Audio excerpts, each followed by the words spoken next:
नेपाल में राजशाही और हिंदू राष्ट्र की मांग फिर से जोर पकड़ रही है। शुक्रवार को आंदोलन भी हुआ, कई लोग उसमें गिरफ्तार भी किए गए हैं। इस वक्त मौजूद हैं राष्ट्रीय प्रजातंत्र पार्टी के महामंत्री के साथ में राजन गुरुंग जी हमारे साथ में है, जिन्होंने इस पार्टी ने समर्थन दिया है राजशाही का और हिंदू राष्ट्र का।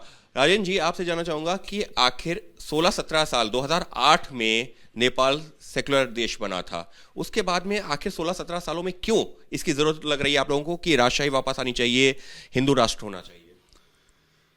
देखिए अज्ञ जी, राष्ट्रीय प्रजातंत्र पार्टी जब ये परिवर्तन हुआ, परिवर्तन होने के बाद से ही नेपाल के लिए, नेपाल की ज़मीन के लिए, नेपाल के लोगों के लिए, नेपाल की समृद्धि के लिए, नेपाल की उन्नति प्रगति के लिए राष्ट्र संस्था की भूमिका और वैदिक सनातन हिंदू राज्य के बारे में अपनी दृष्टिकोण स्पष्ट रूप से जनता के बीच में ला रहा है।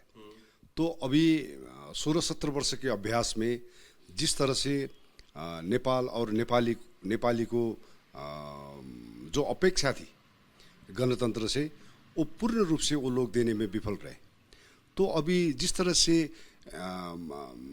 जनता के बीच में पीपुल में जिस तरह का एक आक्रोश है, जिस तरह का एक असंतुष्टि है और फ्रस्ट्रेशन जो है, वो अभी इसका मात्रा जो है ये अभी विरोध के रूप में स्ट्रीट में वो लोग निकल रहे हैं। तो राष्ट्रीय प्रजातंत्र पार्टी जो बोल रहे थे इस देश के उन्नति प्रगति समृद्धि के लिए उत्तम मार्गचित्र ही राजा सहित का प्रजातंत्र और सर्वधर्म वैदिक सनातन हिंदू राज्य, जो हम लोग जो हमारा जो दृष्टिकोण हम लोग जिस तरह से रख रहे थे, उसके लिए अभी नेपाली जनता ने, नेपाल के लोगों ने उस तरह का मनोविज्ञान अभी दिख रहा है, बन रहा है। लेकिन सवाल ये है कि 2008 से पहले क्या कुछ आप लोगों के हिसाब से ठीक चल रहा था? 2008 के बाद में जब हिंदू राष्ट्र नहीं रहा, सेकुलर देश बना, तो क्या कुछ बदल गया या नहीं सही हुआ जिसकी वजह से फिर से मांग हो रही है राजशाही और हिंदू राष्ट्र की? हम लोग देखिए, राष्ट्रीय प्रजातंत्र पार्टी तो परिवर्तन के बाद से ही ये अपना विचार, अपना दृष्टिकोण हम लोग रख रहे थे। मगर जो 16-17 वर्ष के अभ्यास में जिस तरह से नेपाल के लोगों को अभी ये गणतंत्र के नेताओं ने जिस तरह से उल्लू और बेवकूफ़ बनाया, और हम लोग बोल रहे थे कि नेपाल के लोगों के जग में ये परिवर्तन नहीं हुआ है। नेपाल को सेकुलर कंट्री और गणतंत्र लाने के पीछे एक ग्रैंड डिजाइन था, एक षड्यंत्र था नेपाल को कमज़ोर बनाने के लिए, नेपाल के अस्तित्व को कमज़ोर बनाने के लिए, नेपाल के लोगों को कमज़ोर बनाने के लिए। जो हम लोग बोल रहे थे वो अभी 18-19 साल के दौरान में गणतंत्रवादी और गणतंत्र के नेताओं ने उसको पुष्टि और प्रमाणित किया है।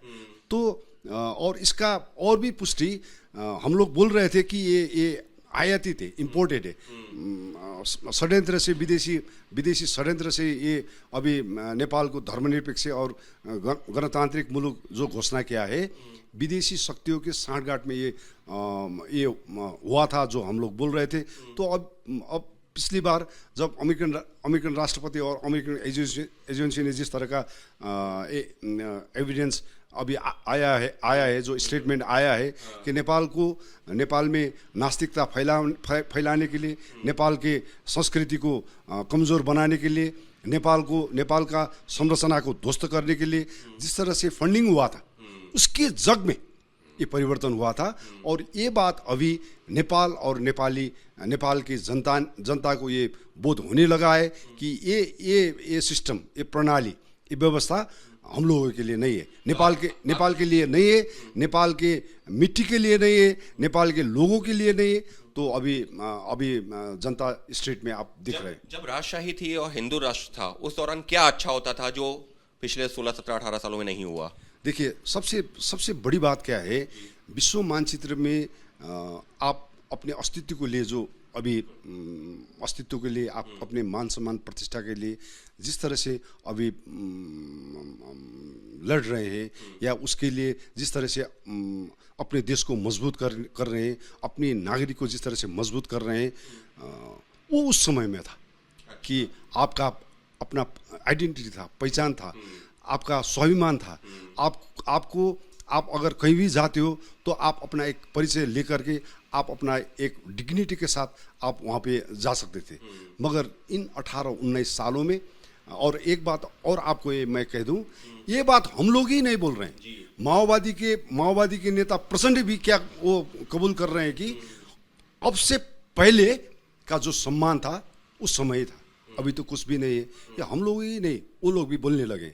तो और इसलिए नेपाल तो अकेला हिंदू राष्ट्र हुआ करता था, और उसके बाद में जो है 16, 17, 18 सालों के दौरान ये भी देखा गया है कि चीन से जुड़े हुए जो है काफ़ी सारा ये बीच में चर्चा आई, आप लोग ज़्यादा बेहतर होंगे कि चीन का यहाँ पर प्रभाव बढ़ गया। भारत के साथ में जो इतने अच्छे संबंध हुआ करते थे, बीच में जो है वो वहाँ पर भी जो खटास आ गई थी, या जो है थोड़ा उस तरह के नहीं रहे। तो आप मानते हैं कि ये पूरी एक साजिश थी क्या? राष्ट्रीय प्रजातंत्र पार्टी अपने मित्र राष्ट्र के साथ एक अच्छी सी संबंध में विश्वास करते हैं। हम लोग चीन को भी सम्मान करते हैं और भारत को भी सम्मान करते हैं। मगर ये बात किसी से भी छुपा नहीं है कि भारत और नेपाल के जो संबंध है उसमें रोटी बेटी का संबंध है। अभी आप नेपाल आए हुए हैं तो आप हमसे हिंदी में पूछ रहे हो, मैं भी हिंदी में आपको जवाब दे रहा हूँ। आप भी नेपाल के संस्कार के बारे में, नेपाल की संस्कृति के बारे में, नेपाल के धर्म के बारे में, नेपाल की भाषा के बारे में आपको भी उसका ज्ञान है। तो एक संबंध है। तो ये जो संबंध था, ये 18-19 वर्ष की राजनीतिक अभ्यास में उस संबंध में भी दरार आ गया। चीन के साथ, भारत के साथ, नेपाल के समृद्धि के लिए, नेपाल की उन्नति प्रगति के लिए जिस तरह से यहाँ के शासकों को सोचना चाहिए था, उस तरह से सोच नहीं हो रही है।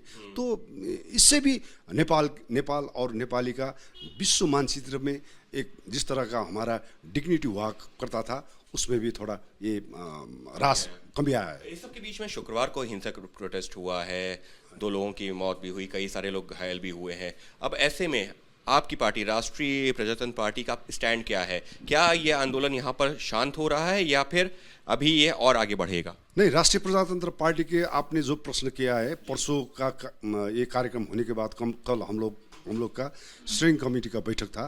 तो हम लोगों ने वहाँ पे बहुत हमारा निर्णय हम लोगों ने सार्वजनिक रूप में भी हम लोग ने वो आ चुका है। केवल राष्ट्रीय प्रजातंत्र पार्टी ही नहीं अंकित जी, सारे नेपाल के लोगों ने अब एक मनोविज्ञान बनाया है कि अब ये आंदोलन को उस समय तक इसको निरंतरता देना है जब तक इस मुल्क में राजा सहित का प्रजातंत्र और वैदिक सनातन हिंदू अधिराज्य जब तक स्थापना नहीं होता है, ये आंदोलन निरंतर रूप में जारी रहेगा। और आज से ही हम लोग राष्ट्रीय प्रजातंत्र पार्टी, आज से ही शाम से ही हम लोग स्ट्रीट में आ रहे हैं। हमारे जो वरिष्ठ उपाध्यक्ष रविंद्र मिश्र और पार्टी के महामंत्री और एग्जिस्टिंग मेंबर ऑफ पार्लियामेंट है मिस्टर धौल शमशेर राणा, उनको राज्यद्रोह में अभी सरकार ने गिरफ्तार किया हुआ है।